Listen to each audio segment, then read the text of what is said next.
Tu viens d'apprendre que tu es enceinte ou tu rêves de l'être, cette vidéo est faite pour toi. Si tu veux accoucher naturellement et que tu as envie de mettre toutes les chances de ton côté et pas de faire les mêmes erreurs que moi, cette vidéo regroupe 10 vérités que j'aurais rêvé connaître avant ma propre première grossesse. Je ne vais pas te parler de banalité, je ne vais pas te dire de boire plus, de manger mieux ou de faire du yoga.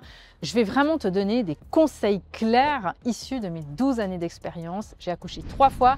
Je te rappelle que je suis passée d'un accouchement traumatique à l'hôpital alors que je voulais accoucher naturellement en salle nature.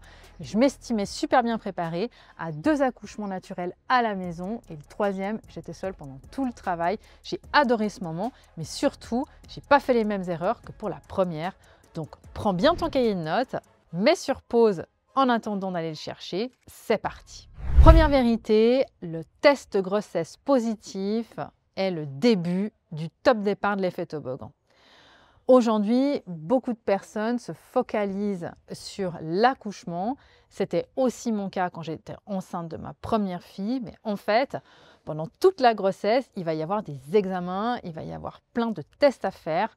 Et là, à chaque moment, on peut partir sur l'effet toboggan. L'effet toboggan, c'est ma spécialité, j'ai écrit un livre sur le sujet. C'est comment, avec juste un examen, un geste médical ou une molécule chimique, on peut avoir un problème qui arrive, qu'il va falloir résoudre avec un nouvel geste, un nouveau protocole, etc. Et en fait, de fil en aiguille, un petit flocon de neige finit en avalanche. Okay, donc l'effet toboggan, ce n'est pas réservé à l'accouchement, ça commence avec un test de grossesse positif et il faut bien se renseigner sur ça pour ne pas tomber dans les pièges. Deuxième vérité, et je ne le savais pas pour ma première grossesse, on n'est pas obligé de faire un suivi de grossesse avec un gynécologue. Alors, aujourd'hui, beaucoup de femmes vont chez leur gynécologue pour faire le suivi de grossesse. Je rappelle qu'une sage-femme est absolument compétente et pour moi, c'est l'idéal pour faire un suivi global pour ta grossesse. Un suivi avec une sage-femme, c'est beaucoup plus zen, c'est beaucoup moins médicalisé, c'est plus humain et surtout, elles ont plus de temps pour discuter avec toi. Donc sache que tu n'es pas obligé de faire un suivi avec un gynéco. En général, avec une sage-femme, ça sera beaucoup plus axé sur la physiologie et le naturel. Troisième vérité importante, c'est que tu peux dire non à tout moment pour les examens pendant ta grossesse. Souvent, les femmes, elles sont propulsées dans les salles d'examen. On leur dit aujourd'hui, on va boire un sirop de glucose, on va faire le test de diabète gestationnel. Et les femmes, en fait, elles font juste ce qu'on leur dit parce qu'elles pensent que c'est obligatoire.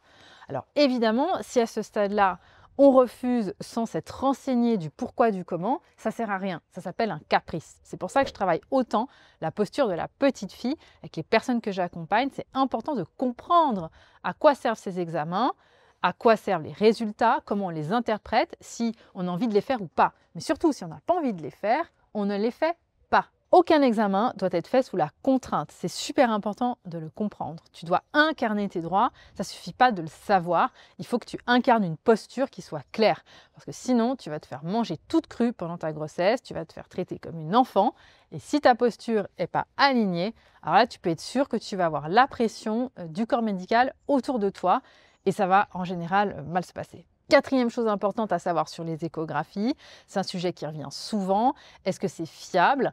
Alors non, une échographie, ce n'est pas fiable en fin de grossesse. En fait, même si c'est contre-intuitif, plus l'échographie est tardive et moins elle est fiable, et notamment pour définir le poids de ton bébé. D'accord ? Donc ça, c'est hyper important à savoir. Si tu es enceinte et qu'on te dit « Madame », donc tu arrives avec un ventre comme ça, qu'on te dit bah, « Madame, avec votre échographie, ce qu'on voit, c'est que votre bébé il va être gros quand même, hein, ça ne va pas être facile à sortir parce qu'il y a toujours la menace du gros bébé », eh bien sache que plus tu avances dans ta grossesse et moins ces échographies sont fiables. Il y a une marge d'erreur de 15%.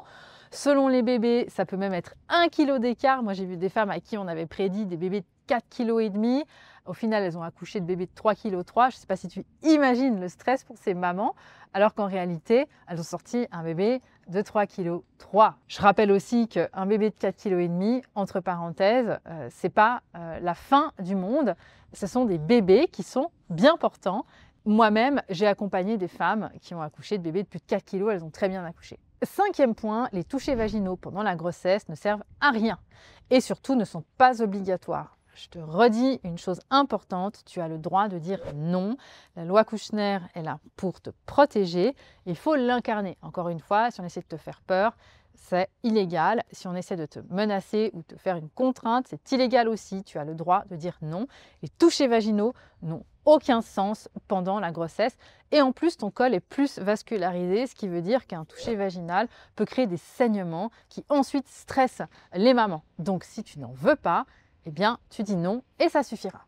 Sixième point très important, le diabète gestationnel est souvent mal interprété. Combien de femmes m'ont dit « Oh là là Emma, on m'a diagnostiqué un diabète gestationnel » et 2 jours après, un téléphone pour dire « Ah ben désolé, on s'est trompé dans les résultats ». Regarde bien tes résultats et tu dois analyser les données. Je te rappelle qu'il y a des seuils, il faut connaître l'historique des seuils. Moi, je travaille comme ça avec les personnes que j'accompagne.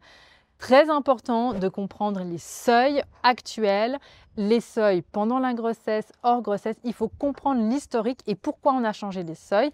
Et en fonction de ça, en fonction de ces résultats, on prend ses propres décisions, d'accord? Donc, ce n'est pas tout blanc ou tout noir. Le diabète gestationnel, c'est un moment clé dans la grossesse pour définir si elle va rester sur une grossesse à bas risque ou si elle va partir sur quelque chose de pathologique. Et ça, c'est capital de le savoir. Je ne le savais pas pour ma première grossesse et donc j'ai fait les examens en étant portée par le système, en pensant que tout était fait pour mon bien. En réalité, aujourd'hui, ce qu'on voit, c'est qu'il y a énormément de problématiques avec ce genre de test. Septième point important, ton état émotionnel va être extrêmement impactant pour ton bébé. En fait, ton bébé, il est dans une sorte de berceau, piscine. J'adore cette expression, c'est-à-dire que le liquide amniotique est un superconducteur, c'est de l'eau, et toutes tes hormones vont passer dans le liquide amniotique. Ça veut dire en gros que quand tu es contente, quand tu es pleine d'ocytocine, ton bébé, lui, il va être plein d'ocytocine. Quand tu es pleine de cortisol parce que tu es stressée, tu t'es énervée, tu es tendue, ton bébé, il va ressentir ces hormones du stress. Auprès des personnes que j'accompagne, j'ai un cours où je leur explique que dans la vie, on peut devenir accro au malheur à cause de ça. C'est-à-dire qu'on va continuer en permanence de produire des hormones parce qu'on est habitué à être baigné dans ce bain-là. C'est comme une addiction en fait. Et ton bébé, malheureusement, même si on n'a pas envie de l'entendre, on peut le rendre addict au stress pendant la grossesse. Donc on met de la vigilance pendant sa grossesse et on reste zen. Huitième vérité, ton challenge pendant ta grossesse, massivement, qu'est-ce que c'est? C'est d'augmenter ton volume sanguin. Je te rappelle qu'il va falloir avoir plus d'échanges avec ton bébé pour le nourrir, pour l'oxygéner. Et ton job, c'est d'augmenter ton volume sanguin. Alors non, tu n'as rien à faire, mais surtout, attention avec le stress, 1 kg par mois. J'ai horreur de ça. On stresse les femmes avec la prise de poids. Elles s'affament, elles mangent des salades ou elles se mettent au régime pendant leur grossesse. Elles ont tellement peur de sortir des clous qu'au final, ça peut impacter la production de sang, la façon dont la femme aura la capacité à augmenter son volume sanguin. Donc, de grâce, ne te stresse pas avec ça. Mange consciemment des choses qui sont saines et il n'y aura pas de faux pas. Et surtout, on se relaxe avec la balance. 9e point, ça concerne les femmes qui sont Rhésus négatifs. C'est mon cas, c'est ma spécialité. L'injection en prophylaxie d'IgG pour éviter ce qu'on appelle l'allo-immunisation fœtomaternelle. Alors oui, c'est un mot qui fait un peu mal à la tête. Alors si tu es Rhésus positif, ce point ne te concerne pas. Mais si tu es Rhésus négatif et que le papa est Rhésus positif, si tu ne connais pas ton groupe sanguin, c'est le moment de le faire. Il va falloir que tu te renseignes. Pour moi, c'est très important de savoir ce qu'on fait. Pendant ta grossesse, on va te proposer une injection avec une seringue. Et qu'est-ce que c'est que cette injection? Qu'est-ce qu'il y a dedans? À quoi ça sert? Qu'est-ce que ça peut potentiellement prévenir? Mais surtout, quelles peuvent être les problématiques éventuelles? J'ai fait une enquête sur le sujet. Je t'invite vraiment à te renseigner. Ne prends pas à la légère ce moment important. C'est une injection. On ne fait pas une injection sans savoir ce qui se passe. Donc, je rappelle par rapport à ça qu'il faut ton consentement éclairé. Il faut que tu aies des informations. C'est vrai que malheureusement, et ça je l'ai su en faisant mon enquête, il y a très peu de professionnels. J'en ai trouvé qu'un seul en Suisse qui était capable de me renseigner, qui m'a beaucoup aidé d'ailleurs dans mes recherches.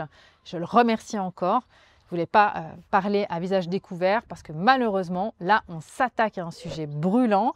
Évidemment, dès qu'on parle de ces choses-là, ça touche à une certaine forme d'économie de marché.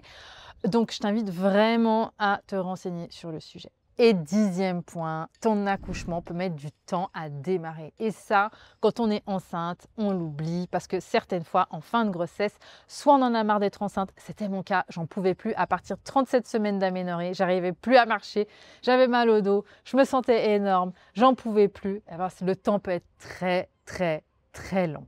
Donc, si c'est ton cas, sache que malheureusement, on ne peut rien y faire. Ce n'est pas la peine de sauter sur un trampoline.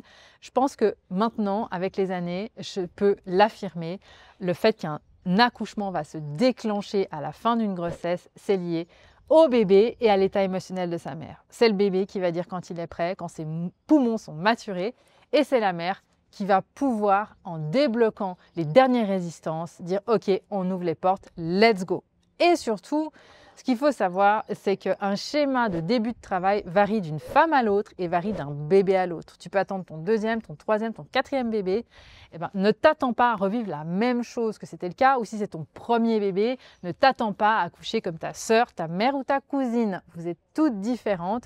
Ou même ta meilleure amie, c'est pas parce qu'elle est enceinte en même temps que toi et qu'elle a un travail qui a démarré tout de suite que toi, ça va être le cas. Certaines fois, un travail, il peut démarrer et ensuite s'arrêter et redémarrer et s'arrêter et redémarrer et de nouveau s'arrêter. Et ça peut durer des jours et des jours, voire des semaines en fin de grossesse. Donc, on se calme, on dort, on se repose et tant que ce n'est pas régulier toutes les 3 minutes, eh bien, tu considères que tu es en vacances et tu te reposes. Je te rappelle qu'en bonus de cette vidéo, je t'offre ton autotest gratuit pour faire ton auto-évaluation en 5 minutes.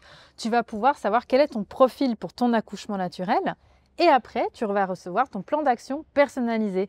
5 étapes pour réussir rapidement ta préparation avec des contenus ciblés pour tes besoins. Donc tout ça, tu le retrouves en description de cette vidéo. Dis-moi en commentaire le point qui t'a été le plus utile ou qui t'a le plus surpris peut-être. Moi en tout cas, c'est des choses que j'aurais adoré savoir pour ma première grossesse. Aussi, je te rappelle, pense à taguer une amie si elle est enceinte ou en projet bébé. Et je te retrouve dans le prochain épisode. Bye!